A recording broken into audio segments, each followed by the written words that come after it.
देवानंद नायक और आप देख रहे हैं साकांक्ष न्यूज। इस समय हमारे साथ वरिष्ठ समाज सेवी और राष्ट्रपति सद्भावना पुरस्कार से सम्मानित गौरक्षक संतोष जी चौहान हमारे साथ हैं। आज हम उनसे बात करने जा रहे हैं। तो सबसे पहले हमारे कार्यक्रम में आपका बहुत बहुत स्वागत है भाई साहब।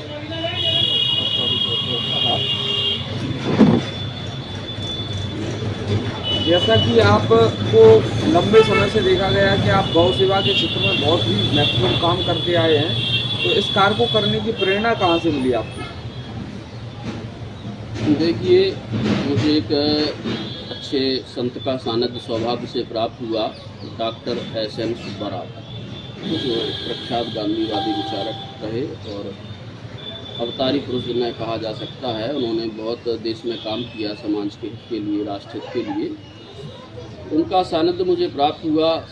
उन्होंने मुझे गायत्री पूजा उपासना साधना से जोड़ा और भी राजस्थान में एक जगह मुझे गायत्री साधना करने का सौभाग्य मिला एक संत के सानिध्य में। काफ़ी अनुष्ठान और यज्ञ वगैरह होते रहे। सैकड़ों यज्ञ भगवान ने मुझे अपना माध्यम बना के गायत्री के करवाए। जैसा भी चलता रहा, अच्छा समय हुआ, अच्छा कार्य से प्रेरणा से जीवन में हुआ। अब मैं देखता रहता था कि गाय की बहुत दुर्दशा हो रही है, बहुत कष्ट गाय माता पे आ गया है कलयुग के प्रभाव से। और समाज गाय सनातन का मूल आधार शास्त्र में बताई गई है। ऋषियों ने गाय को देवतुल्य बताया है, 33 मूर्ति देवताओं का स्वरूप बताया है। उसकी ओर न तो समाज ध्यान दे रहा है, न संत जो हैं, धर्म प्रचारक जो हैं, धर्माचार्य जो हैं, उनमें भी बहुत कम ही लोग ऐसे हैं जो गाय की दुर्दशा पर ध्यान दे रहे हों, उसकी गाय के हित के लिए प्रयास कर रहे हैं। जैसा कि आप लंबे समय से गौ सेवा का कार्य कर रहे हैं, तो इस कार्य को करने में किस प्रकार की परेशानियां आपको सामना करना पड़ा है? तो पहले मैं अपनी पहले वाली बात पूरी कर दूं। तो ये जब गाय की दशा देखता था मैं तो दुखी होता था, क्योंकि मेरे गुरु ने, जिसने मुझे गायत्री साधना उपासना सिखाई और मैंने भी कुछ शास्त्रों का अध्ययन करने का समय मिला तो किया, तो मैंने ये उसमें देखा, सुना, पढ़ा कि गायत्री का साक्षात स्वरूप गौ माता है। मेरे मन में ये बात आई कि गायत्री का स्वरूप, देवताओं का स्वरूप गौ माता जब सड़क पे दुखी है, इतना कष्ट हो रहा है, तड़प तड़प की गौ माता मर रही है, तो हम इन साधना उपासनाओं में समय लगाने से अच्छा है हम साक्षात देव स्वरूप, साक्षात माँ गायत्री की स्वरूप गौ माता की सेवा करें। तो इससे हमारा विचार आया और हम सेवा करने के लिए प्रयास करते रहते हैं, जितना भी हम सेवा करते हैं। दूसरी बात है, आप पूछ रहे हैं शासन प्रशासन के सहयोग की। तो मुझे कई साल हो गए, लगभग 10 साल से तो मैंने कोई रोज़गार किया ही नहीं है और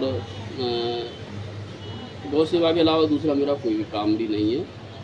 उपचार पद्धति भी मैंने सीख ली है गाय की, तो कुछ सूचना आ जाती हैं, जहाँ भी है चला जाता हूँ, गाय का उपचार करता हूँ, सेवा करता हूँ, उठा के अपने घर भी गायों को, घायल गायों को लाता हूँ। ऐसे काफ़ी समय से लगभग 10 साल से मैं लगा हूँ। कई गौ तस्करों को भी पकड़ा, कई कंटेनर गायों से भरे जो कत्ल खाने ले जाते थे तस्कर लोग, लगभग 1 दर्जन कंटेनरों को पकड़ा। तो अब शासन प्रशासन की सहयोग की स्थिति ये रही कि कभी भी आज तक कोई भी प्रशासन का अधिकारी, कोई भी सरकार का जिम्मेदार व्यक्ति या राजनीतिक व्यक्ति हमारे पास नहीं आया और ना ही उसने हमारी आज तक किसी तरह की कोई सहायता और सहयोग किया। मतलब सीधा का सीधा गाय सेवा और गाय सेवक, सरकार और प्रशासन के यहाँ कोई इनका मायना नहीं है, इनको कोई महत्व नहीं दिया जाता। केवल ये झूठी घोषणाएँ, झूठी बातें मंचों पर की जाती हैं और ये स्थिति हमने अपने आप में देखी है। यदि सरकार का गाय हित की तरफ ध्यान होता, गौ सेवा करने वालों की सहयोग करने की भावना होती, तो कोई ना कोई तो आता। 10 साल में किसी ने हमारा सहयोग नहीं किया। जब भी हमें प्रशासन की आवश्यकता कहीं पड़ती है, एक लगभग 100 तो हम गाय दुर्दशा, गाय पर अत्याचार की आवेदन हम पुलिस थानों में दे चुके होंगे। कभी किसी आवेदन पर कोई संतुष्टिजनक कार्रवाई नहीं हुई। उल्टा पुलिस ही हमें परेशान कभी कभी करने लगती है। आवेदन देने जाओ, फिर कहेंगे कि आप गवाह बनो, फिर फरियादी बनो, कई बार फ़ोन आएंगे और रिजल्ट ये होगा कि ऐसी स्थिति पैदा की जाएगी कि हम गाय दुर्दशा पे बोलना बंद कर दें, गाय पे जो अत्याचार हो रहा है, गाय की जो घटनाएं हो रही हैं, हम उन पर आवाज़ उठाना बंद कर दें, हम उनके लिए आवेदन देना बंद कर दें, ये प्रशासन का सहयोग रहा। कभी कोई भी कार्रवाई संतुष्टिजनक किसी आवेदन पे नहीं हुई। मेरे पास पूरा रिकॉर्ड है, वरिष्ठ अधिकारी को दिखा सकता हूँ, शासन की जो लोग कहते हैं गाय के हित की बातें घोषणाएं जो करते हैं उन्हें दिखा सकता हूँ। कोई भी बताए कि मेरा क्या शासन प्रशासन ने आज तक सहयोग किया। तो आपको किस किस प्रकार की जो परेशानियां सामने आती हैं इस कार्य में करने में? सबसे पहली पीड़ा तो इस बात की होती है कि हम चलो घायल गौ माता की हमें जानकारी लगी, दवाइयाँ हम अपने पास रखते हैं और थोड़ा बहुत उपचार हमने सीख लिया है, चले जाते हैं। अभी मौका स्थल पर, घटना स्थल पर जहाँ गाय की दुर्घटना हुई है, तो प्राथमिक उपचार उसका कर देते हैं। अब प्राथमिक उपचार के बाद हम उस घायल गाय को ले कहाँ जाएँ, ये सबसे बड़ी समस्या है, क्योंकि गौशालाएं कोई भी धार विधानसभा में संचालित नहीं है। भिंड जिले में भी कोई ऐसी गौशाला नहीं गायों को रखने के लिए तैयार हो। कुछ एक दो जगह गौशालाएं चल रही हैं, वो केवल मतलब एक तरह से फॉर्मेलिटी जैसा है, कुछ गाय उनमें रखते हैं और कुछ ज़्यादा संख्या में कागजों में दर्शाते हैं, ऐसा ही कुछ चलता रहता है। लेकिन बीमार घायल रखने के लिए कोई भी प्रशासनिक स्तर की सुविधा, व्यवस्था और इंतजाम जिले में कहीं भी नहीं है। होता ये है कि हम चलो इलाज करके आ गए, रोड पे गाय डली है, बरसात से, गर्मी से, भूख से, प्यास से मर गई, या सही समय पर उसका उपचार आगे नहीं मिल पाया तो मर गई, या कभी कभी तो जिंदे हालत में ही घायल गायों को शिकारी कुत्ते शिकार बना लेते हैं। इससे शर्मनाक, दर्दनाक और हृदय विदारक दुर्दशा का, गाय दुर्दशा का दृश्य क्या हो सकता है, ये स्थिति है। तो अब समस्या सबसे बड़ी तो यही आती है कि हम घायल गाय को ले कहाँ जाएँ। पहले हम अपने घर उठा के लाते थे, कितनी गायों को उठा के लाएँ, बहुत साल 2-3 साल तक हम उठा के लाए। लालनगर की गायों को लगभग 500 गाय तो हम लाई होंगे, गौवें तो लाए होंगे। घायल बीमार एक्सीडेंट करते थे जितना बनता था। लेकिन अब जब सरकार भी सहायता न करे, समाज के लोग भी सहयोग के लिए आगे नहीं आए, तो एक व्यक्ति अपना सब कुछ काम छोड़ के, कोई जिसका आर्थिक स्तर मजबूत ना हो, कोई रोजगार ना हो, और वो व्यक्ति कितनी सेवा कर सकता है, कितना उपचार कर सकता है। तो जब हम परेशान हो गया तो लाना बंद कर दिया। अब ये है कि जहाँ भी पता लगता है, जितना होता सेवा करते रहते हैं। तो सबसे बड़ी समस्या, सबसे बड़ी पीड़ा यही है कि गाय के हित के लिए सरकार का कोई ध्यान नहीं है। केवल मंचों पे घोषणाएं करने वाली भाजपा सरकार है, ये नेता हैं।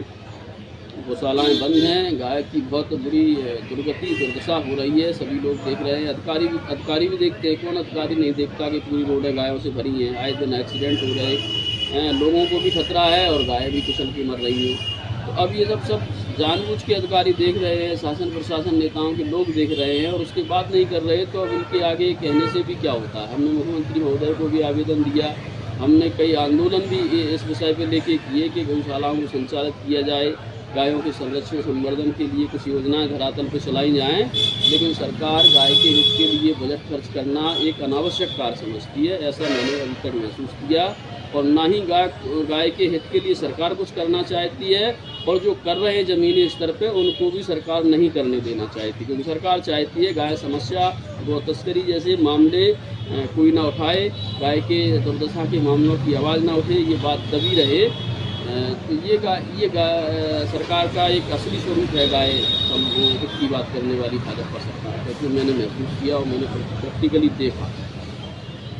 तो आप क्या अपेक्षा रखते हैं सरकार से, समाज से और प्रशासन से कि गौ सेवा के लिए क्या होना चाहिए, क्या अपेक्षा रखते हैं? सबसे पहला तो निवेदन हमारा समाज से शुरू होता है, क्योंकि समाज ही से गाय दुर्दशा की शुरुआत होती है।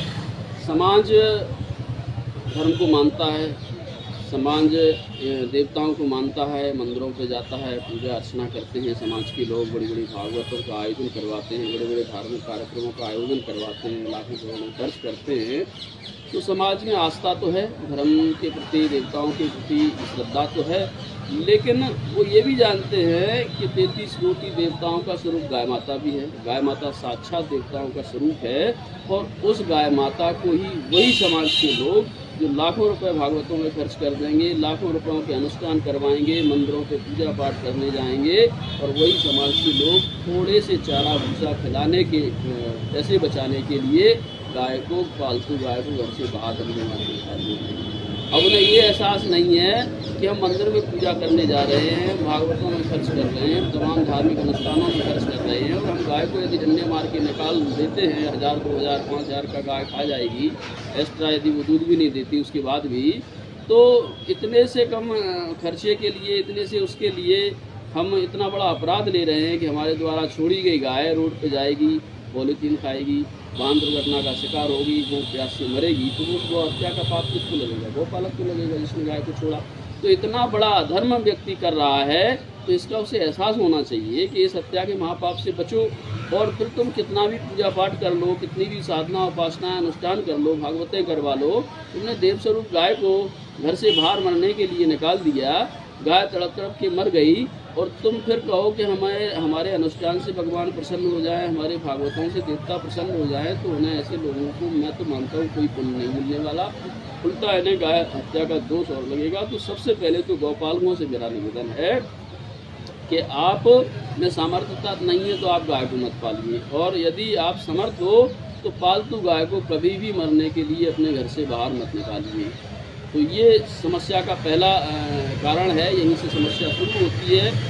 दूसरी बात आती है, हम जब इस पर सोचते हैं, इस पर विचार करते हैं कि भाई समाज के लोग गायों को छोड़ते क्यों हैं, गायों को, पालतू गायों को घर से बाहर निकालते क्यों हैं, तो उसके पीछे का कारण निकल के ये आता है कि गाय का दूध सस्ता है, गाय से कोई आर्थिक इतना उनका बजट उन्हें प्राप्त नहीं होता कि वो गाय को ठीक से खिला पिला सकें, रख सकें दूध बंद होने के बाद, और वो अपना कुछ बचाने के चक्कर में छोड़ देते हैं। तो सबसे पहले तो सरकार से निवेदन है कि सरकार गाय को आर्थिक लाभ देने का आधार बनाए, यानी सरकार गाय को इस स्थिति में स्थित करे कि किसान को आर्थिक लाभ प्राप्त होने लगे, और जब किसान को आर्थिक लाभ प्राप्त हो जाएगा तो किसान गायों को छोड़ना बंद कर देगा, क्योंकि कोई भैंस को नहीं छोड़ता, कोई जर्सी गायों को नहीं छोड़ता।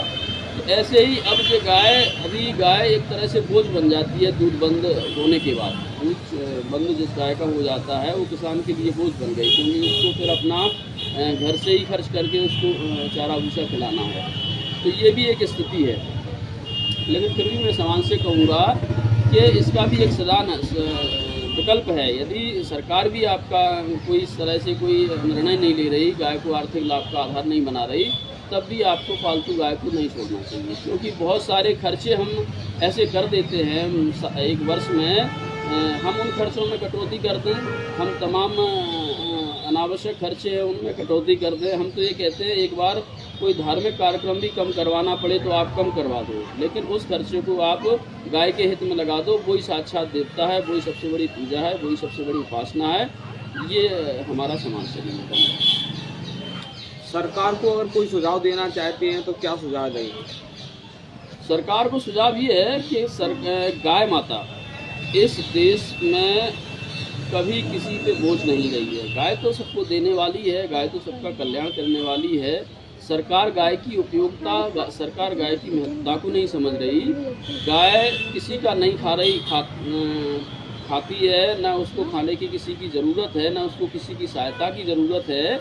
बस लोग उसके साथ अन्याय कर रहे हैं, सरकार उसके साथ अन्याय कर रही है, समाज उसके साथ अन्याय कर रहे हैं। सबसे पहला अन्याय तो ये है कि गायों की जो गौचर भूमि है लोगों ने कब्जा कर ली, सरकार उनको कब्जा मुक्त नहीं कर पाती। तो गाय को किसके खाने की ज़रूरत है? गायों की हर पंचायत में 100-200 बीघा ज़मीन निकल आएगी गौचर की। आज ये गौचर की ज़मीन ही सरकार गायों के लिए मुक्त करवा दे तो गायों को किसी की आश्रय की आवश्यकता नहीं है, पहली बात। दूसरी बात, गाय सदैव ही धरती की उत्पत्ति से लेकर आज तक गाय आर्थिक समृद्धि का आधार रही है। गोकुल उस समय आर्थिक समृद्ध गांव माना जाता था, वो केवल गाय से ही माना जाता था। तो गाय के गोबर से कितना वर्मी कंपोस्ट, बहुत सारे सैकड़ों प्रोजेक्ट बनते हैं। सरकार को सुझाव देना चाहते हैं कि गाय की उपयोगिता और महत्वता को समझो। गाय तो आपको बहुत देगी, गाय के लिए अलग से बजट खर्च करने की कोई ज़रूरत ही नहीं है। गाय के लिए आपके सरकार का बजट का पैसा खर्च होगा ही नहीं। गाय से तो बहुत सारा बजट आपके सरकार में बजट में आ जाएगा यदि आप गाय की उपयोगिता करने लगे। हर पंचायत स्तर पर गौ प्लांट लगवाए जाएं, कीटनाशक दवाइयाँ, वर्मी कंपोस्ट, आयुर्वेदिक दवाइयाँ, गौमूत्र, अर्क, यहाँ तक बहुत सारे हैं। तो इस तरह का CNG के वो गैस भी बना रहे हैं आजकल वहाँ ग्वालियर में, लालटेपारा गौशाला में। तो बहुत सारे उत्पाद और प्रोजेक्ट हैं, तो पंचायत स्तर पर प्लांट लगा दिए जाए और किसानों से यदि गोबर खरीदा जाए, किसानों से गौमूत्र खरीदा जाए, तो जब किसान के लिए गाय का दूध अनिवार्य किया जाए, सरकारी जितने भी कार्यालय हैं, सरकारी से जितने भी संस्थान हैं, इस तरह से गाय की दूध का रेट बढ़ाया जाए, तो गाय ये स्थिति हो जाएगी कि किसान गाय को नहीं छोड़ेगा। गाय जब आर्थिक लाभ से जुड़ जाएगी तो किसान गाय को नहीं छोड़ेगा, और गाय इतना देगी कि सरकार को भी उससे बहुत सहायता मिलेगी और गाय की दुर्दशा भी खत्म हो जाएगी। तो ये हमारा सरकार से निवेदन है कि गाय की उपयोगिता, महत्ता को समझें, और गाय से जो उत्पाद, गौमूत्र, गोबर से जो उत्पाद और प्रोजेक्ट बनते हैं, उनके हर स्तर पर, पंचायत स्तर पर प्लांट लगाएं, गाय संरक्षण संवर्धन के लिए कार्य करें। दूसरा ये कि गौशालाओं में तो ज़्यादातर भ्रष्टाचार होता रहता है, यदि गौ अभ्यारण्य सरकार बनवाए तो ये बहुत अच्छा समाधान है और बहुत अच्छा एक तरह से विकल्प है गाय समस्या के समाधान के लिए। अभ्यारण्य सरकार बनवाए और गाय के संरक्षण के लिए प्रयास करे तो गाय की दुर्दशा कम हो सकती है। हमारे साथ थे संतोष जी चौहान, जो गौ सेवक और गौरक्षक हैं, हमारे साथ बात करने की